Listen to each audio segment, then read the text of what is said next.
Hello, James Carey here. I'm really excited because today is a day that 20 copies of my book have arrived. The Gospel According to a Sitcom Writer have just turned up. They're my free copies I get from the publisher SBCK. They're in a box and I'm going to do an unboxing video. See if you like it.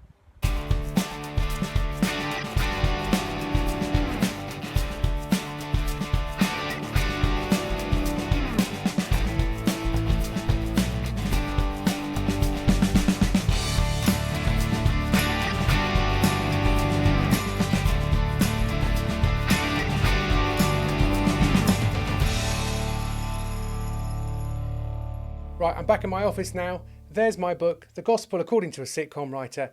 It's available this month. Pre-order it from me directly from my website and I'll sign it for you. And you'll also be invited to an e-launch where I'll be explaining how the book ended up being written and answering various questions. So do come along to that. That will be fun. And also, while you're there, you could pick up a copy of my previous book, The Sacred Art of Joking.